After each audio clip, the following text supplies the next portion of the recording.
당근을 줘야 할까? 채찍을 써야 할까? 내 얘기를 듣게 하려면 어떻게 해야 할까? 안녕하세요. 나만의 특별한 강점을 찾아주는 나들꽃 시숍 김원우입니다. 내 맘대로 되지 않는 상대를 움직일 수 있는 3가지 방법을 소개합니다. A 교수는 이런 고민이 있습니다. 어떻게 하면 학생들이 좀 더 열심히 하게 만들 수 있을까? 당근을 줘야 할까? 채찍을 써야 할까? 여러분은 어떻게 생각하시나요? 하나의 정답은 없습니다. 학생들의 성향과 상황이 저마다 다르기 때문입니다. 여기서는 상대를 움직일 수 있는 3가지 접근법을 소개합니다. 첫 번째는 상대방의 입장에서 설득하는 것이고, 두 번째는 심리학 기법을 활용하는 것, 그리고 세 번째는 강력한 카리스마, 권위를 구축하는 것입니다. 저의 입장에서 설득 효과는 강력한 권위가 가장 크고, 심리학 기법이 비교적 활용이 용이한 측면이 있습니다. 상대방의 입장에서 설득한다는 것은 먼저 능력, 성향, 환경적인 측면에서 내가 원하는 바를 해낼 수 있는가, 즉 상대를 이해하는 것입니다.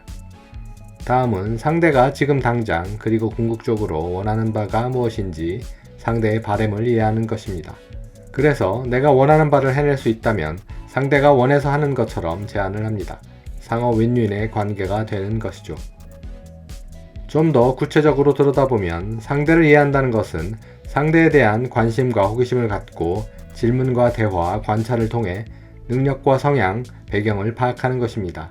상대의 바램을 이해하여 설득할 시기를 결정하고 왜 대학원에 다니는가와 같은 궁극적인 목적을 파악합니다. 이를 바탕으로 윈윈 전략, 즉 내가 하려는 일에 도움이 된다는 것을 충분히 강조합니다.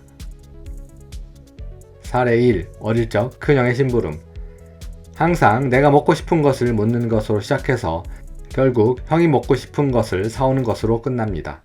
생각해보면 늘 내가 먹고 싶은 걸 사러 간다고 생각했던 것 같습니다. 다음은 아파트 공사장을 찾은 가전회사 영업사원 B의 사례입니다.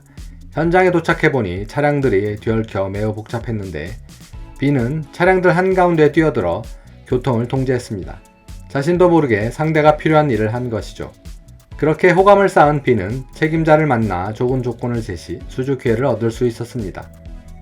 즉, 설득의 핵심 요인은 상대방을 이해하고 좋은 관계를 맺는 것입니다. 상대를 움직이는 두 번째 방법은 심리학 기법을 활용하는 것입니다. 관련 서적을 어렵지 않게 찾을 수 있는데 로버트 치알디니의 설득의 심리학에서는 호의를 받으면 그만큼의 대가를 치르고 싶어하는 상호성의 원칙, 작은 질문과 요구를 승낙한 사람은 더 큰 요구도 수용하게 되는 일관성의 원칙, 꺼림직하고 불편해도 다수가 한다고 하면 따르게 되는 사회적 증거의 원칙, 공통 주제를 찾거나 유사한 말 행동으로 호감을 얻는 원칙, 권위를 지닌 사람의 말을 신뢰하고 따르는 권위의 법칙, 홈쇼핑에서 흔히 볼 수 있는 희귀성의 원칙을 소개하고 있습니다. 심리학은 많이 알려져 있기 때문에 절대로 어색하지 않고 자연스러워야 합니다.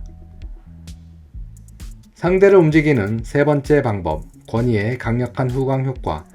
권위는 그 어떤 논리적인 말보다 강력한 설득력을 가집니다. 정치, 종교 지도자, 안 좋게는 사기꾼, 사이비 교주에게서 관찰될 수 있습니다. 이들에게는 강한 인상과 말투의 카리스마가 있습니다. 하지만 권위는 어느 정도 타고나야 하고 쉽게 갖춰지지 않는 경향이 있기 때문에 더 자세한 설명은 생략하겠습니다. 정리하겠습니다. 상대를 움직이는 3가지 기술은 다음과 같습니다. 첫째, 상대를 이해한다. 관심과 대화를 통해 상대의 바램을 이해하고 서로 윈윈할 수 있도록 제안합니다. 둘째, 심리학 기법 공부. 상호성의 원칙, 일관성의 원칙, 권위의 법칙 등 수많은 책과 정보를 탐구합니다. 셋째, 강력한 권위. 스펙과 지위를 쌓거나 리더의 위치에 가거나 카리스마 넘치는 인상과 말투를 관리합니다. 내 맘대로 되지 않는 상대를 움직이고 싶다면 상대에 대한 이해와 설득의 3가지 기술을 연마하세요. 지금까지 나들꽃 시숍 김원우였습니다. 감사합니다.